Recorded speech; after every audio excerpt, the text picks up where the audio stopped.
welcome to my kitchen, and today we have eggplant.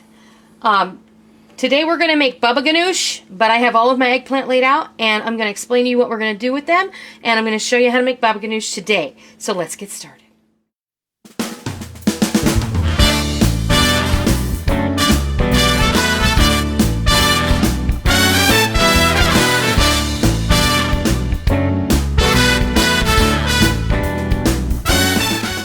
All we want to do is preheat our oven to 350 degrees. And what I'm going to do is I'm going to put these out. And you don't have to roast eggplant off like this to make baba ganoush. You can actually cook this and freeze it. And then you can just take it out and make baba ganoush out of that whenever you like. But I'm just going to kind of rub the oil all around the outside here. No fuss, no muss. And then I have to wash my hands. I'm just going to give them a generous sprinkling of salt. Salt and eggplant are kind of necessary together. Before we put these in the oven, it occurred to me that I should probably explain to you what baba ganoush is, for those of you who might not know. Baba ganoush is an eggplant dip that is Middle Eastern in origin, and it's delicious. You use the eggplant as the base, much like you would use chickpeas as the base for hummus.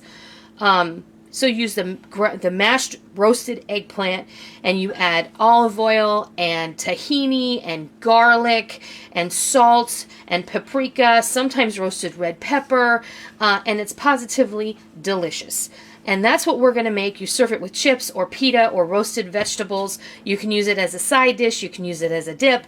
You can use it as a sandwich spread. Baba ganoush is awesome. So we're going to make that. Now I'm going to go ahead and put this in the oven, 350 for about an hour. And when we come back, I'll show you what they look like. All right. Our eggplant is done. And I'll show you how you can tell. First of all, it's nice and wrinkly. Secondly, it gives easily when you can pierce it with a knife, and that's exactly what you want to do. Now, there is one more thing that you need to do. Get yourself some Ziploc bags and put your eggplant in the bag. Okay, it's not going to melt, it's going to be fine. Get all the air out of it and squeeze it shut. And I have some bread here that's rising, and I'm just going to set this over on the counter. When we come back and we get ready to make our dip, then this will have steamed. The flesh will release easily from the skin, and we're going to just cut a hole in this corner of the bag, and we're going to squeeze it out, leaving the skin in there. So I'm going to let this cool. It's a little hot. I'm going to let this cool over here on my counter, and we'll be back when it's time to build our dip. Alright, so our roasted eggplant is cooled enough to handle. It's almost room temperature, actually. So I don't want to lose this juice. And you can put them all in one bag if you like. It's not a big deal. This is just going to open right up. And the skin, if you get a little bit of skin in there, is no big deal. But the skin, it just comes right off. You can just manipulate it right away. Just like that. But you want all of the meat from the eggplant. And that's what's going to be the base for our baba ganoush spread, dip, side dish, vegetable, whatever. It's just really yummy. So that's how easy it is to take the skin off of an eggplant. Okay, we're ready to put our baba ganoush together. Now we've got the eggplant that we've peeled and kind of mushed up with our hands in the bowl. And to that we're going to add about 2 to 3 cloves of chopped garlic. You decide how much.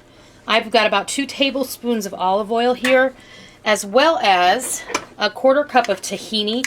And tahini is sesame paste. I always have this in my fridge because we like to have hummus, and sometimes this is nice to add to a salad dressing as an emulsifier. It's really delicious.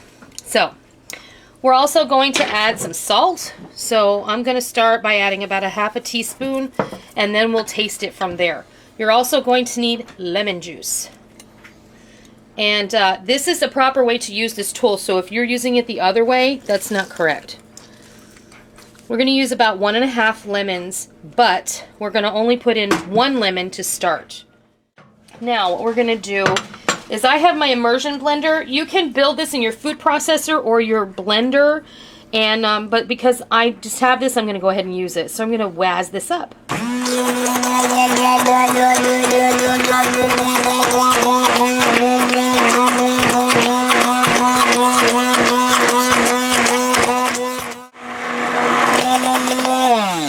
Okay, now we're going to taste it.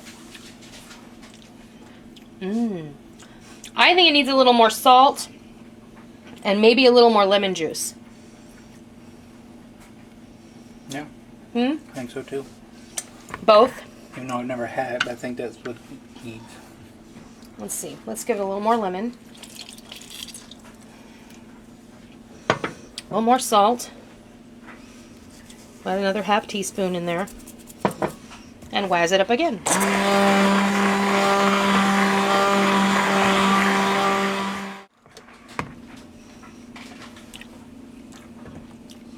That's better.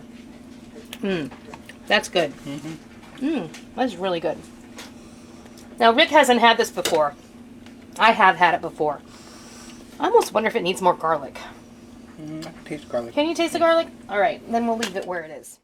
Okay, this is how you would get it at any number of restaurants. Depending on the nationality of the restaurant, you get in Lebanese. This is very traditional. I have added roasted red peppers to mine.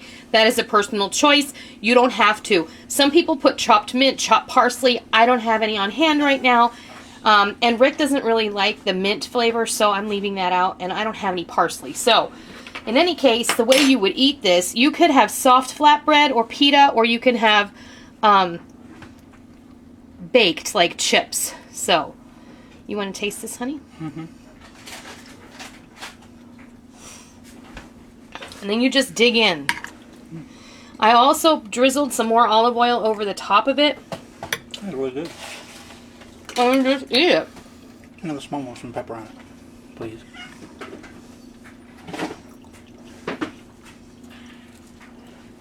Oh, it's really, really good. Yes, it is. It's really good. And it's super good for you. I mean, this is really high in nutrition. Lots of... I'm starting talking about my mouthful. It's so delicious. You won't like it. You don't want this. So that is how you make baba ganoush. This is fabulous for the summer if you're having a get-together. Put this out with some hummus. Great. I mean, or hummus, or however you want to say it. Everybody will love it. It's super delicious. You can just add more to the plate if you want. I had a lot left in the bowl. See? I'm going to put this in a jar in the fridge, but before you put it in the fridge, put the lid on it. Float some olive oil on the top so it keeps it fresh. So, that's how you make baba ganoush. I hope you try it. I hope you love it. And until next time, I'll see ya. Thank you for joining me in my kitchen today. I hope you liked what you watched today, and I hope that you try it, and I hope that you love it.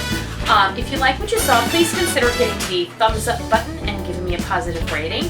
And also, make sure that you hit the subscribe button if you're already not a subscriber so that you don't miss out on any of the fun we have here in our kitchen every single day. I hope that you enjoyed it. I'm really glad that you're here. Thank you for stopping by. Don't forget to come by tomorrow. Until next time, happy eating!